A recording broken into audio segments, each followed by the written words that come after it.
안녕하세요. 제2의 인생 하원의원의 진행자 이동우 변호사입니다. 결혼 후 자신의 이름을 잃어버린 채 누군가의 남편, 아내, 부모로 불리며 살아온 세월. 더 늦기 전에 나라는 존재를 찾으시는 분들이 어렵게 내린 결정, 항혼이혼. 제2의 인생 항혼이혼에서는 항혼이혼에 관한 다양한 사례와 함께 법률 지식을 전해드립니다. 오늘의 주제입니다. 오늘의 주제는 세대 차이 등으로 인한 이혼입니다. 2010년경에 비즈폼이라는 설문조사 기관이 설문조사를 한 게 있습니다. 이혼에 있어가지고 주된 원인이 뭐냐? 남성하고 여성을 나눠가지고 조사를 했는데, 여성 같은 경우에 가반수 이상이 59.3%입니다. 제가 왜 90이라고 했는지 모르겠는데 59.3%가 시댁 및 남편의 주변 갈등 문제라고 답했습니다. 그래서 지금 거의 이제 2010년대 조사니까 지금도 이제 제가 아직 찾아보면은 이혼 소송을 하다 보면은 대부분의 여성분들이 시댁 및 남편의 주변 관계 갈등 문제를 되게 많이 이야기합니다. 물론 이제 남편의 바람도 많이 이야기하긴 하지만요. 그래서 여전히 시댁과의 갈등은 쉽게 좁혀지지 않는 문제인 것 같습니다. 그럼 남성은 어떠냐? 남성은 47.2%가 성격이나 세대 차이에 의한 대화 단절이라고 이야기했습니다. 제가 3회 동안 남자들의 이혼 사례를 제가 설명을 드릴 때 남성들이 잘 생각해 보시면 남성들이 주로 이제 남편분들이 이야기했던 게 거의 대부분이 그겁니다. 아내하고 말이 안 통한다. 그래서 이제 이런 조사 결과를 보고 있으면은 부부 사이의 대화가 얼마나 중요한지 다시 한번 일깨워 주죠. 그래서 따라서 오늘은 남자들의 입장을 한번 보겠습니다. 세대 차이로 인한 이혼을 주제로 이야기를 한번 해보겠습니다. 일단 간단하게 첫 번째 사례부터 시작하겠습니다. 첫 번째 사례, 13살 차이가 나는 부부의 세대 갈등입니다. 일단은 이제 아내하고 남편이 같은 회사를 다니고 있었습니다. 그리고 10월경에 혼인신고를 하고 결혼식을 올립니다. 혼인 당시 남편의 나이는 적정한 나이죠. 33살. 그런데 아내의 나이 놀라지 마십시오. 20살입니다. 그래서 이제 아내가 결혼 후에 가사와 육아를 전담을 하기 시작합니다. 직업을 그만두고. 그리고 92년 10월에 결혼을 했는데 10년 정도 지나고 부업을 시작하기 전까지는 남편의 수입으로 생활을 합니다. 그런데 이렇게 13살 차이가 나는 부부 같은 경우에 혼인기간 전반 동안 이제 얼마나 갈등이 많겠습니까? 일단 서로 간의 세대 차이. 육아에 동참해달라는데 남편은 육아에 동참하지도 않고, 그리고 재산 관리는 남편이 혼자 한다고 이제 절대 견제권 안 넘기고, 그 다음에 이제 13살 정도 차이가 나니까 요즘 MZ세대 이야기 하는데 이제 그때 당시에도 얼마나 세대 갈등이 많았겠습니까? 상대방에 대한 이해가 부족함으로 인해가지고 크고 작은 갈등이 계속 일어나고 잦은 부부 싸움이 있었습니다. 일례로 일단은 이제 예를 좀 들어드리면 어떤 부부 싸움이 있었냐. 혼인 초에 부부 싸움을 하다가 남편이 욕설을 하면서 아내 뺨을 때립니다. 또 화장대에 있는 화장지 넣어놓는 거 있지 않습니까? 그거를 집어 던져가지고 아내 눈에 멍이 들기도 했습니다. 또한 2023년경에는 남편이 더 나가갖고 식탁 의자를 또 던지기도 합니다. 그리고 아내는 감정이 이제 격해지니까 맨날 이혼 요구만 합니다. 그리고 또 혼인 기간 동안 취득한 재산을 제가 아까 말씀드렸죠. 남편이 다 관리를 했다고요. 전부 남편 명의로 해놨는데 아내가 감정이 격해질 때마다 계속 이혼 요구를 하니까 이혼 요구할 때마다 아내 자기가 맡겨놨던 은행 통장하고 신용카드하고 자동차 열쇠를 모두 회사해 가는 겁니다. 그리고 심지어는 아내 지갑을 딱 들고 와갖고 네 지갑에 있는 거 하면서 이 돈 다 내가 번 돈이니까 이러면서 지갑에 있는 현금마저도 압수를 해가지고 경제권을 박탈을 해버립니다. 그리고 이제 서로 간에 이렇게 부부싸움이 계속 일어나다 보니까 남편이 또 이제 아내가 이혼을 요구하는 게 아니고 남편이 또 극단적으로 이혼을 요구하는 겁니다. 아내는 이제 그 남편의 불만이 뭐냐 하니까 아내가 나는 집안의 가장인데 이놈의 아내가 나 집안의 가장을 너무 무시한다고 불만을 또 가지는 겁니다. 근데 아내는 이제 남편의 앞에 제가 말씀드렸던 뭐 이렇게 경제권을 갖고 이제 네가 돈 번다고 이렇게 치사하게 경제권을 가지고 뭐 이렇게 뭐 신용카드 뺏어가고 은행 통장 뺏어가고 자동차 열쇠 뺏어가고 심지어 현금 뺏어가고 그래갖고 이 경제권을 바탕으로 자기를 통제를 한다고 불만을 가집니다. 그래서 결국은 에라 치사하다. 치사하게 네가 돈 갖고 일하면 나도 이제 일을 할게 이러면서 2002년경부터 보험을 시작하고 또 2009년경에는 이제 결국은 직장을 구합니다. 결국은 남편이 이렇게 돈 갖고 치사하게 굴면은 결국은 내가 능력이 있다는 걸 좀 보여줘야 됩니다. 아내분들한테 말씀드리는 겁니다. 흔히 제가 조금 이제 약간 넘어가가지고 말씀을 드리면은 제가 이혼 상담을 많이 하면은 보통 이제 아내분들이 자녀만 키우고 남편 돈으로 이제 생활을 하는 케이스가 많은데 이 아내처럼 이제 남편들이 상당히 치사하게 나오는 케이스가 많습니다. 그래서 제가 항상 아내분들한테 물론 이제 이혼을 하는 게 바람직하지는 않겠지만 이혼을 하시더라도 저희하고 이혼 소송을 하시더라도 부업이나 경제권을 어느 정도 합본을 하고 이 이혼 소송을 시작하는 게 좋다라고 많이 안내를 드리기를 합니다. 다시 사례로 넘어갈게요. 어디로 다른 데로 샜습니다. 그래서 이제 2009년경에는 이제 이 아내가 이제 직장 생활을 시작을 했으니까 처음에 직장을 구했으니 이제 직장 내에서 회식도 얼마나 많았겠습니까? 이 회식으로 이제 기가 시간이 이제 늦어지니까 남편이 이제 아내를 의심하기 시작합니다. 얘가 돈 벌면서 회식하면서 맨날 늦고 이러니까 이제 그래서 맨날 이제 회식한다고 늦는다고 하면은 회식 1시간도 안 지났는데 전화를 걸고 기간을 도착을 합니다. 그리고 이렇게 뭐 집착적인 거의 뭐 의처증에 넘어갈 정도로 집착을 보이니까 결국 남편하고 아내는 이 아들이 이제 고등학교 2학년 때부터 1년 넘게 대화를 단절을 해버립니다. 그래서 이제 2010년 5월경 1년이 이제 넘었죠. 2010년 5월경에 남편이 이제 재산권을 다 갖고 있으니까 아내하고 이제 이야기도 안 하고 아파트를 2개 들고 있었습니다. 그 중에 한 아파트를 팔아버립니다. 그래갖고 이제 2달이 지나고 아내가 이제 남편이 이 아파트를 팔았다는 걸 아니까 이제 남편한테 따지기 시작하니까 서로 이제 남편은 이제 내 재산 내가 파는데 뭐가 문제냐, 아내는 왜 나하고 상의를 안 하냐 이러면서 이제 서로 크게 다투는 거죠. 이렇게 다툼이 이제 일어나다가 아내가 생각을 해보니까 남편이 남은 아파트도 이제 몰래 처분할까봐 이제 불안해지기 시작하는 겁니다. 그래서 당신 일단 저 판 건 어쩔 수 없고 그 남은 아파트에 대해서 이제 공동 소유를 해달라. 그러니까 이제 지분의 2분의 1을 나한테 넘겨달라. 라고 요구를 합니다.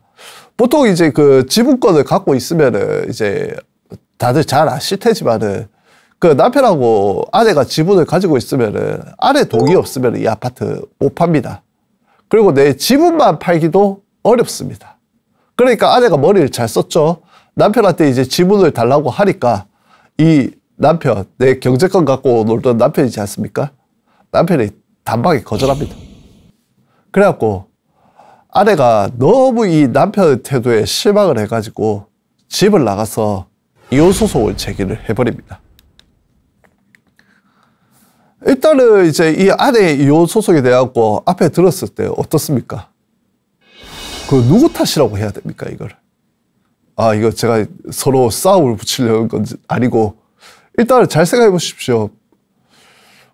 경제권을 가지고 아내한테 폭행을 행사한 남편 탓일까요? 아니면은 집을 나간 아내 탓일까요? 법원의 판단은 이렇습니다. 일단은 이 혼인관계가 파탄되게 된 원인은 세대 차이로 인한 부부 갈등을 애정과 신뢰로 극복하려는 노력을 다하지 못한 남편하고 아내 모두 잘못이라고 판단을 해버립니다. 그래, 그 근거가 뭐냐? 일단은 부부싸움 도중에 남편한테 극단적으로 이혼을 요구하고 이 사건 아파트를 부부 공동명의라고 해달라는 자신의 요청을 남편이 들어주지 않았다는 이유로 이혼 선언하고 남편하고 고등학생 아들을 놔두고 집을 나가갖고 부부간의 동거 협조 부양 의무를 아내가 져버렸다. 이거는 아내 잘못이다. 그런데 혼인기간 동안 아내한테 때때로 폭언과 폭행도 하고 부부싸움 하다가 이혼 문제가 언급되면 인내심만 가고 이해심도 가지지 않고 이를 해결하려고 하지도 않고 경제권 갖고 이제 아내한테 도로 거둬들이는 인색한 거의 뭐 스크루지 같은 방법을 되풀이해가지고 갈등 상황을 더욱 악화시킨 남편 잘못도 있다. 또 혼인기간에 이 아파트들이라는 게 혼인기간에 물론 너가 돈을 벌었지만은 아내 그 집안일이나 아니면 아들 키우는 거나 이런 것들을 아내가 전담하면서 너를 뒷받침하지 않았다면은 그 돈을 모으지 않았을 텐데 이 아파트 두 채를 아내하고 상의 없이 일방적으로 처분하고 그 다음에 이거 불안해가지고 공동명의 해달라는 아내의 요구를 바로 묵살하면서 아내로 하여금 신뢰관계 및 혼인관계 지속에 대한 기대를 저버리게 만든 것도 남편의 잘못이라고 이야기를 합니다. 그래서 서로 간에 잘못이 있다, 이 혼인관계는. 그런데 이제 남편도 이제 아내하고 못 살겠다고 이혼 청구를 했으니까, 반소로 청구를 했으니까 쌍방 잘못을 경중을 가리기 힘들므로 일단 이혼은 받아들이는데 쌍방 위자료는 기각을 시켜버립니다. 어떻습니까? 어떻게 생각하십니까? 그 법원의 판단에 따를 경우에 이제 서로 간에 이제 좀 견해가 다를 거라고 생각하기는 하는데, 경제권을 남용한 남편의 잘못일까요? 아니면 이제 그 나가버린 아내의 잘못일까요? 나중에 제가 기회가 되면 한번 들어봤으면 좋겠습니다. 시청자분들은 어떻게 생각할지.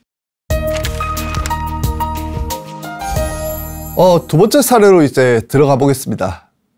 이번에는 저번 시간에도 베트남 아내 이야기를 했던 것 같은데, 이번 시간에도 똑같습니다. 문화 차이 및 세대 차이로 인한 이혼 사례입니다. 남편이 한국 사람이고 아내가 베트남 국적입니다. 2009년경에 혼인신고를 했고, 그 다음에 아내가 저번보다는 더 오래 살았습니다. 진짜 오래 살았습니다. 저번에는 6개월밖에 안 살았는데 이번에는 거의 7년을 넘게 살았습니다. 2016년에 기와에서 한국 국적을 취득을 했습니다. 그 남편 같은 경우에 이제 아내 친정, 그러니까 베트남 친정에다가 주택 신축 비용으로 1,000만 원도 보태고, 매번 아내 베트남 친정의 용돈하고 병원비를 보태는 방법으로 거의 한 3,000만 원에서 5,000만 원 가량을 지원을 했었습니다. 그런데 이제 단란한 가정으로 보이지만은 남편하고 아내가 서로 불만이 있었습니다. 일단 남편 같은 경우에는 내가 바라는 만큼 아내가 집안일을 못한다는 불만이 있었습니다. 그리고 이게 참 이해가 안 되는 부분이긴 한데, 베트남 가족한테 아내가 이제 장시간 동안 국제 전화를 하고 핸드폰을 또 자주 바꾸므로 인해 갖고 가소비를 한다라는 불만이 좀 있었습니다. 그리고 아내 같은 경우에는 남편이 계속 베트남을 비하하는 발언을 해서 여기에 대해서 좀 불만이 많았습니다. 그래서 이제 여러 이제 불만이 쌓이고 있는 상태에서 남편하고 아내가 이제 혼인한 지 이제 7년이 지났지 않습니까? 큰 마음을 먹고 이제 거의 한 2주간 이제 서로 간에 그 밑에 있던 이제 아이들 데리고 베트남 친정으로 갑니다. 그래서 베트남 친정 가갖고 별다른 문제가 없긴 했는데 베트남을 돌아와서가 문제가 생깁니다. 남편이 베트남을 돌아오면서 독감에 걸립니다. 이 독감으로 걸려가지고 저도 이제 최근에 독감에 걸렸었는데 독감에 걸리면 이제 몸이 아프지 않습니까? 그 몸이 아프고 되게 이제 밥을 먹지도 못할 정도로 이제 몸이 너무 아프다 보니까 식사도 못하는데 아내가 옥수수를 쪼고 감자잼을 해온 겁니다. 그래갖고 이제 이거 베트남에서는 옥수수를 쪼고 이제 감자잼을 먹으면 상당히 괜찮을 것 같은데 이제 이 놈의 남편이 약간 이제 전형적인 한국 남편이다 보니까 자기는 이제 죽을 먹어야 된다는 거죠. 이런 옥수수 쪼은 거하고 감자잼을 보면서 갑자기 폭발을 해가지고 이제 서로 몸싸움을 합니다. 그래서 이 과정에서 이제 아내 친구, 그러니까 이제 이렇게 다문화 가정이 모인 당시에 이제 다문화 가정이 모인 그 동네에 살다 보니까 아내의 친구가 이제 근처에 살고 있었는데 아내 친구한테 도움을 원했고 도움을 요청을 했고 아내의 친구가 경찰에 신고해갖고 경찰이 출동해서 이 폭행으로 해갖고 남편이 결국은 상해죄로 벌금 50만 원을 받습니다. 그리고 이제 경찰 출동 후에 그 아내가 이제 남편하고 분리를 해달라고 하죠. 경찰한테 이제 분리 요청을 해가지고 일단은 남편은 집에 있고 아내가 아이를 데리고 집을 나가버립니다. 그리고 다시 집에 돌아오지 않습니다. 남편이 아내한테 이제 계속 전화를 합니다. 이제 집에 좀 돌아온다. 내가 잘못했다. 처음에는 이제 왜 집을 나갔냐. 내가 잘할게. 좀 돌아오면 안 되겠냐. 이렇게 이제 계속 집에 돌아와 달라고 이제 그렇게 했지만은 갑자기 이제 아내가 이 전화도 안 받고 메시지도 안 받고 집에 돌아오지도 않으니까 메시지로 갑자기 이제 돌변을 합니다. 그 메시지 제가 좀 몇 개 읊어드리겠습니다. 은혜를 악마로 갚아라. 여자 깡패, 사기꾼, 꽃뱀, 거지. 너희 아빠가 계속 돈을 뜯어내려고 하더라. 이거 제가 약간 이제 비하적인 표현을 했다고 하지만 이거 법원 판결문에 나와 있는 내용입니다. 판결문에 이렇게 적혀 있습니다. 그래서 이제 그 아내만 비난하면 좋은데 또 아내의 가족들을 비난하는 내용의 메시지를 보냈습니다. 그리고 이 메시지를 아내한테만 보냈으면 괜찮은데 또 그 베트남에 계신 아내의 어머니하고 아내의 언니가 있었습니다. 아내의 언니한테도 은혜를 악마로 갚아라. 내 돈 뜯어내려고 하냐. 부친이 계속 돈 뜯어내려고 하느냐. 여자 깡패 이런 메시지를 보냈습니다. 그래 이러한 상태에서 이제 결국은 아내가 참다 못해가지고 법원에 소를 제기를 했지요.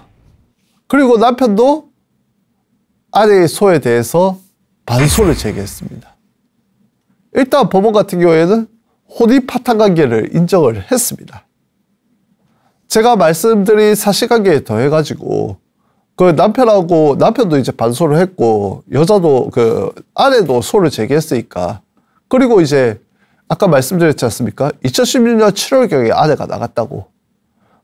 그때부터 별걸 하고 있고 서로 간에 대한 신뢰도 상실됐고 앞으로 혼인관계를 지속할 가능성이 없어 보인다라고 판단을 하고 혼인관계 파탄은 인정을 했습니다. 그런데 누구한테 책임이 있냐? 이게 문제지 않습니까? 이게 혼인관계 파탄의 책임이 누구한테 있냐? 일단은 법원은 이렇게 판단을 했습니다. 아내는 한국어하고 한국 문화에 익숙하지 않았다. 7년이 지나도 익숙해질 수가 없죠. 또한 가사 및 육아 방식에 관련해서 남편과 갈등이 있었던 걸로 보인다. 그런데 이러한 사정만으로 남편의 기책 사유로 혼인관계가 파탄됐다고 보기는 어렵다라고 합니다. 그리고 남편이 아내를 폭행한 건 사실이다. 뭐 벌금 50만 원 받았으니까 아내를 폭행한 거는 이제 법적으로 인정되는 사실이죠. 그렇지 않습니까? 그런데 남편과 아내는 위 폭행이 있기 전에 베트남에 있는 아내의 친정을 방문하는 등 비교적 원만한 부부 관계를 유지하고 있었다 라고 판단을 했습니다.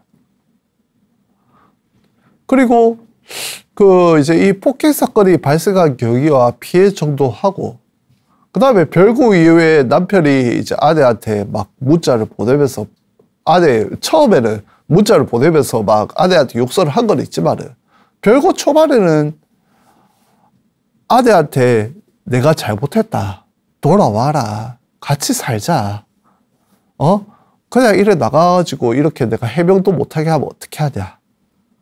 나는 이제 이러한 남편의 태도를 봤을 때 이 사건 폭행이 원인이 돼가지고 남편과 아내의 혼인관계가 파탄에 일어났다고 단정하기도 어렵다라고 판단을 했습니다. 또 남편이 아까 말씀드렸던 이런 폭탄 메시지는 아내가 이제 집을 나가고 더 이상 그 혼인관계가 유지될 수 없는 상황에서 보낸 거에 불과하고, 이거 말고 물론 이제 이런 게 있으니까 폭언을 했다라고 아내가 주장을 했겠죠, 이전에도. 그런데 이거 말고 남편이 아내한테 폭행하거나 폭언을 했다고 볼 만한 증거가 없다 라고 법원이 판단을 했습니다. 이 법원의 그 다음 문장이 되게 이제 명언인데, 일단은 오히려 단기간 만난 끝에 국제 결혼을 했고 나이 차이가 상당히 난다는 점에서 문화의 차이와 세대 차이로 인한 갈등이 충분히 예견됐음에도 혼인생활 중에 서로 상대방을 이해하고 존중하려는 노력이 부족했다. 그리고 서로 자신만의 입장을 내세우면서 갈등을 심화시킨 것으로 보인다 라고 판단을 해가지고, 이 혼인관계 파탄 같은 경우에 주된 책임은 결국은 서로 간의 세대 갈등, 서로 간의 문화 갈등, 서로 간의 불만을 나누지 않은 쌍방한테 있고, 그 정도가 서로 대등하다 라고 법원이 판단했습니다. 어떻게 생각하시나요?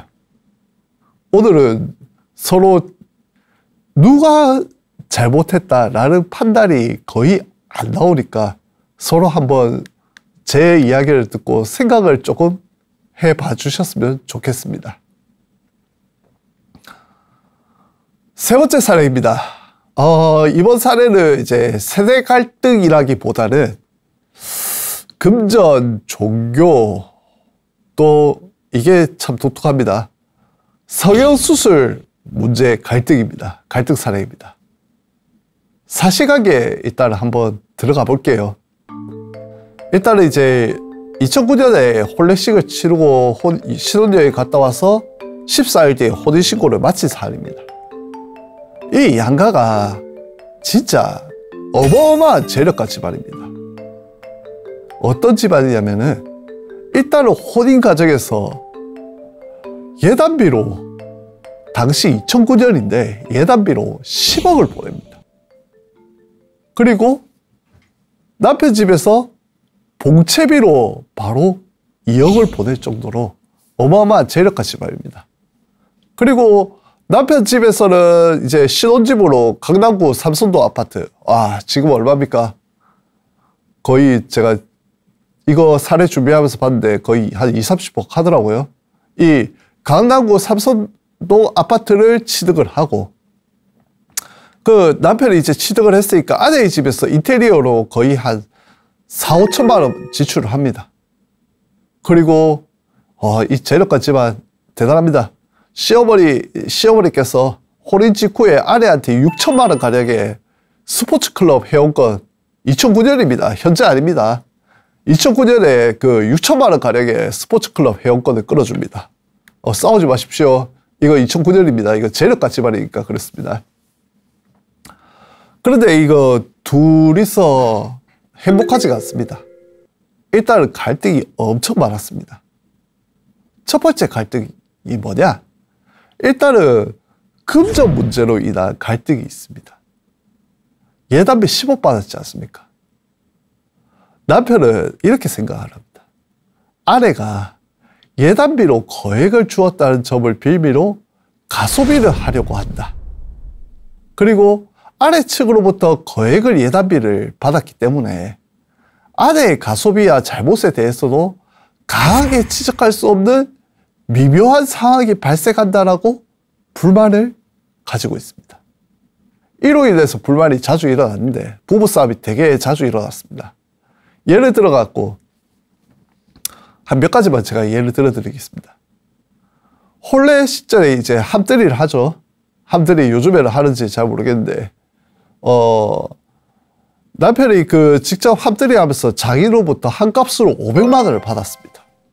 그래갖고 이제 이 500만 원을 받은 거에 대해서 아내가 남편한테 그 돈 일부 함들이에 보통 이제 함들이에 그 처제도 있고 아내의 여동생도 있고 사촌 남동생도 있고 하면서 그 가족 행사지 않습니까?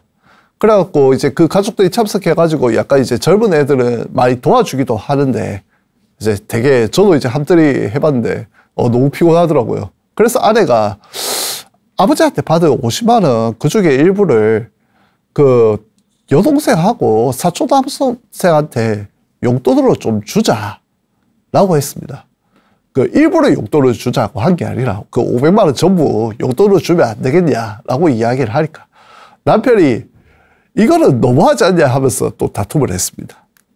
그리고 또 하나 사례 또 들려드리면은 신혼여행 기간 중에 아내가 그 할머니가 이번에 그 혼인하면서 되게 그 우리 키워주시면서 되게 고생을 하셨는데 할머니한테 선물 주고 싶자. 근데 한 25만 원 상당의 화장품을 사드리면 어떻겠냐라고 하니까 이 남편이 뭐라고 하냐면 25만 원 비싸다. 15만 원짜리 화장품 사자. 라고 해가지고 서로 이 10만 원 차이로 의견 맞지 않았고 또 싸웠습니다. 또 백화점에서 아내가 한 45만 원 상당의 정장 사게 하고 30만 원 상당의 정장 하의를 사달라고 하니까 남편이 비싸다. 너무 비싸다. 내 정장 사기만 사줄게. 라고 해갖고 아내가 또 마음이 상해가지고 부부싸움을 합니다. 또 사례 또 하나 더 있습니다. 아내가 여동생한테 50만 원 상당의 생일 선물을 해줬습니다. 뭐 재력가 집안이니까 근데 이게 2009년입니다. 그 50만 원 상당의 생일 선물을 그럼 여동생도 있으니까 뭐 해줄 수도 있다라는 생각도 들 수도 있습니다. 근데 남편이 지나치게 너무 많이 쓰는 거 아니냐라고 해서 또 싸웠습니다. 그리고 신정에 아내 할머니 댁에 이제 그 화장품 가지고 싸웠던 할머니 댁에 방문해가지고 세배를 합니다. 남편하고 이제 아내가 세뱃돈으로 아이고 그 10만 원 가지고 싸웠는데 할머니가 뭐가 좋다고 160만 원을 줍니다. 그래서 아내가 이제 이 160만 원 받은 거 갖고 할머니한테 용돈 50만 원 드리고 남동생한테 생일 선물로 50만 원을 주자. 아내도 정신 못 차렸죠. 그 여동생한테 50만 원 상당히 생일 선물 줬는데 줘갖고 싸웠는데 남동생한테 생일 선물로 또 50만 원 주자고 이야기합니다. 남편이 듣자듣자 기가 안 차가지고 결국은 또 이거 가지고 또 싸웁니다. 결국은 남편이 처음으로 이때 이혼하자고 합니다. 자, 이러한 금전 문제 갈등도 있지만은 종교 문제로 인한 갈등이 있었습니다. 아내의 집안은 기독교였고 남편 집안은 불교였습니다. 그래서 남편이 처음에 이 아내를 만났을 때 이 남편이 약간 생각이 앞서가는 게 있습니다. 이러한 기독교하고 불교가 좀 완충이 돼가지고 우리 부부는 무교로 지낼 거라는 기대를 가지게 되었습니다. 하지만 이거 혼인하고 웬걸? 아내의 모집 장모님하고 그 할머니가 남편한테 선교 활동을 시작합니다. 그 예를 들어 갖고 이제 아내들 가족 그 추석 때 그 보통 이제 제사를 지내러 가는데 여기는 이제 기독교 집안이다 보니까 예배를 드리는 겁니다. 그리고 남편한테 그냥 안 시키면 좋은데 남편한테 이제 기독교 기도문 선창하고 찬송가를 부르게 합니다. 그래갖고 남편이 이제 생각해보니까 이거 내 종교 문제에 대해서 너무 아내 집안이 존중하지 않는다고 생각을 하는 겁니다. 그리고 또 아까 제가 이제 처음에 시작할 때 말씀드렸죠. 돈 문제 그리고 종교 문제 남은 게 뭐였죠? 성형수술 문제입니다. 성형수술 문제로 인한 갈등이 있었습니다. 그 남편이 어떤 남편이냐? 얘가 성격이 좀 그랬습니다. 아내의 외모에 많은 집착을 했습니다. 그래서 특히 아내의 차림새나 외양이 마음에 안 들면은 이를 말과 태도로 계속 표현을 했습니다. 아유, 너 입고 다니는 게 마음에 안 들어. 야, 그래도 좀 씻고 나와. 화장해. 나갈 때 편하게 아내는 나가고 싶은데 화장하고 나가. 이런 식으로. 특히 그 아내가 혼인 전에 쌍꺼풀 수술을 받았는데 교제할 때부터 남편이 이를 마음에 안 들어 했습니다. 그래서 계속 이제 아내한테 뭐 내하고 결혼하면은 쌍꺼풀 수술 다시 해야 된다. 내하고 결혼하면은 만날 때마다 이랍니다. 내하고 결혼하면 쌍꺼풀 수술 다시 해. 내하고 결혼하면 쌍꺼풀 수술 다시 해. 그래갖고 이렇게 자기가 가스라이팅을 했으니까 아내가 혼인 후에는 쌍꺼풀 수술을 다시 할 거라고 묵시적으로 약속했다고 남편 혼자 생각을 했습니다. 그래서 이제 결혼 후에 같이 성형외과에 보톡스 시술 문제로 이제 간 적이 있는데 남편이 뭐 보톡스 맞으러 와놓고 그 자리에서 이제 아내한테 쌍꺼풀 수술, 재수술을 강력하게 요구를 하는 겁니다. 그 아내가 이제 기가 차니까 5년 뒤에야 다시 생각해보겠다라고 이야기하면서 서로 이제 싸우죠. 이 싸움 과정에서 이제 남편이 이렇게 생각하는 거죠. 아니, 그 결혼 전에는 이제 뭐 쌍꺼풀 재수술 한다고 이야기하면서 내 이야기 다 들어줬는데 결혼을 하고 이제 그때는 별말 안 하다가 갑자기 뭐 결혼하고 난 뒤에는 그 약속 깨고 내 속인 거 아니냐 이렇게 생각하면서 막 아내한테 뭐라 하다가 자기 뜻대로 안 되니까 이제 아내를 퉁명스럽게 대하면서 불만 표시하고 자기 부모한테 애입니다. 애. 자기 부모한테 이제 아내가 내 말 안 듣고 쌍꺼풀 수술 안 한다고 토로를 합니다. 그래갖고 이제 남편이 또 술 먹고 기가하다가 이제 아내하고 통화 중에 화가 난다고 끊어버리고 이제 전화가 안 돼가지고 아내가 찾으러 간 적도 있습니다. 그래 아내 같은 경우에는 이제 술 먹고 기가하다가 갑자기 전화가 끊겼으니까 얼마나 놀랐겠습니까? 남편 이제 시댁 어른들한테 전화하고 찾아서 들었고 시댁 어른들도 놀래놓으니까 실종 신고까지 합니다. 그런데 이놈의 남편 자정 무렵에 이제 멀쩡하게 기가였고 잠들었고 그래갖고 이제 기가 차는 거는 이제 시댁 부모들 이제 집에 왔겠지 않습니까? 평소에 우리 술도 먹지 않는 애가 왜 이래 괴로워하는 거 보니까 이거 네 때문이다.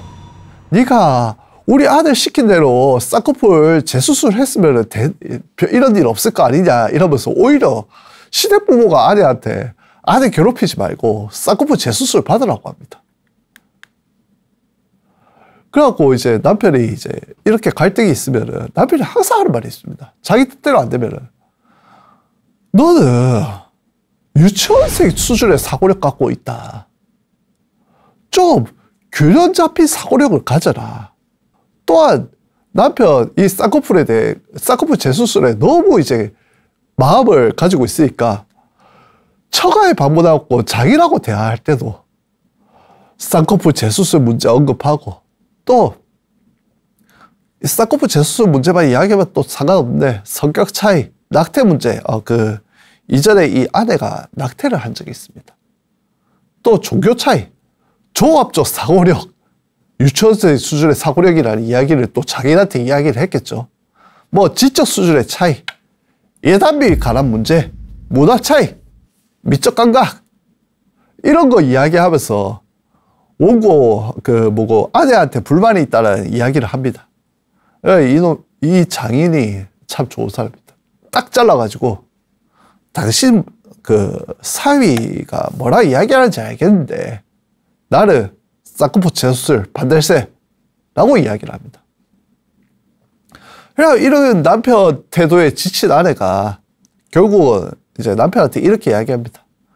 다음에 2월까지 쌍꺼풀 재수술 문제를 생각을 해보겠다 라고 이야기하면서 남편이 더 이상 쌍꺼풀 재수술 문제를 이야기 못하도록 이야기를 합니다.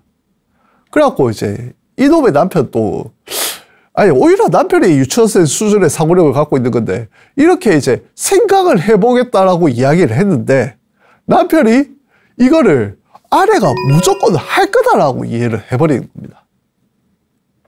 그러고 이제 2월이 지나고 설이 지났는데도 아내는 생각만 해본다고 했지 하겠다는 이야기를 안 했지 않습니까? 그런데 남편이 또 이야기하는 거죠. 야, 너 그때 한다고 해놓고 왜 안 해? 쌍꺼풀 재수술해. 그러니까 아내가 무슨 말이야? 나 생각만 해보겠다고 했지. 나 할 생각 없어. 내 지금 더 생각해봐야 될 것 같아.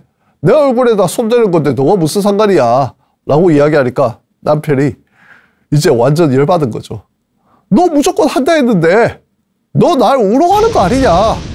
너 진짜 그 유치원생 수준 사고력으로 날 우롱한다 라면서 대노를 합니다. 그래갖고 결국은 남편이 이제 열받은 거죠. 이 아내가 유보적인 반응을 보이니까 결국은 이혼하자는 문자 메시지를 보내고 그리고 그날 다시 기간을 해가지고 이혼 의사 다시 아내한테 표하고 집을 나가고 본가로 돌아갑니다. 아내도 기가 차죠. 그래 아내도 이제 남편이 본가로 돌아가 버리니까 친정으로 아내도 돌아가 버리고 장인도 기가 찹니다. 장인도 이제 기가 차가지고 일단은 그 남편 불러가지고 대화를 시도합니다. 근데 이 남편 철도 없습니다.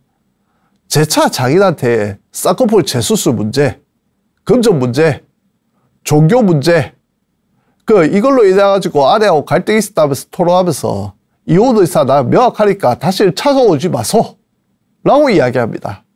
아, 참 건방지죠. 그래갖고 이놈의 남편 이제 더 나가가지고 이 장인까지 와갖고 잘 살아보라고 설득을 했는데 신혼집에 그거로 신혼집으로 갑니다. 가갖고 자기 집 다 챙겨가지고 이삿짐 센터까지 싹 불러가지고 이사해버리고요. 그리고 오죽했으면 이제 주민등록도 이제 신고를 해가지고 전출신고까지 마쳐버립니다. 그래갖고 이제 아내 측에서 이제 이거 돈 많은 집안이다 보니까 이제 아내 측에서 도저히 안 되겠다. 이거 얼마 안 됐으니까 그냥 서로 이제 헤어지라 하면서 아내 측에서 남편 측에다 이래 제안합니다. 남편하고 아내 이혼하고 남편이 아내한테 예단비 10억에서 봉채비 2억과 이제 스포츠 클럽 회원권 6천만 원 했지 않습니까? 이거를 공제하고 7억 4천만 원 재산보다 형식으로 돌려달라 라고 이제 남편 측에 제안을 합니다. 그래서 이제 남편 측에서 이 제안을 받고 저 이해를 할 수 없지만은 7억 4천만 원을 재산보다이 아니라 내가 차용금 변제 형식으로 반환하겠다고 역제안을 합니다. 그리고 이 금전소비대차 계약서하고 함께 보내면서 7억 4천만 원이 완전히 변제되었음을 확인하고 이에 대한 부재소 조항을 두는 취지의 채무 완제 영수증까지 초안을 작성해가지고 아내 측에다가 보냅니다. 다음날 근데 남편이 협의용 계약서하고 금전소비대차 계약서 채무 완제 영수증에 예단비 반환에 대한 내용을 빼고 이걸 다시 또 보냅니다. 그럼 합의의사가 아내 측이 이걸 받았고 기가 차니까 이제 거부를 하는 거죠. 그래갖고 이제 남편이 이제 아내 측이 거부를 하니까 합의의사가 없음을 밝혔기 때문에 합의가 성립되지 않았다고 주장합니다. 일단은 이제 이 사안에 대해서 법원이 이렇게 합니다. 원고와 피고 모두 부부관계 회복을 위한 어떠한 노력도 기울이지 않았다. 이거는 혼인관계 파탄된 거 맞다. 그런데 파탄의 근본적인 원인은 피고한테 있다. 치사하게 금전 문제나 성형수술 문제로 인한 부부 갈등이 있는데 왜 자신의 의사를 관철하기 위해서 억지만 부리냐. 그리고 네 억지로 해갖고 갈등이 오히려 심화가 됐다. 이거를 슬기롭게 극복하지도 않고 독단적으로 원고와 아내한테 이혼 통보하고 집을 나간 뒤에 네가 여러 차례 이혼 의사 명백히 밝히면서 호링가게에 돌이킬 수 없는 지경을 이렇게 했으니까 호링가게 주된 파탄 책임은 남편한테 있다 라고 했습니다. 그리고 남편이 주장 중 하나가 종교 문제가 있었는데 이제 나한테 종교를 너무 강요했다. 종교의 자유를 침해했다 라는 주장이 있었는데 법원이 이렇게 판단합니다. 설령 그렇다고 하더라도 이거는 혼인관계 파탄에 있어서 매우 사소하고 부수적인 계기고 너가 계속 이상하게 애처럼 고집 부린 것 때문에 이 사건 혼인관계가 파탄된 거니까 너 책임이다 라고 법원에서 이야기를 했습니다. 어떻게 생각드시나요? 부부는 인생이라는 여행길을 함께 걸으면서 고락을 나누는 동행자입니다. 항혼이혼 생각하시기 전에 긴 세월 함께 해온 깊은 정을 다시 한번 헤아려 주십시오. 그래도 돌이킬 수 없는 결심이라면 저희 제2의 인생 항혼이혼에서 도움이 되어 드리겠습니다. 저는 다음 주에 다시 찾아오겠습니다. 함께 해주셔서 고맙습니다.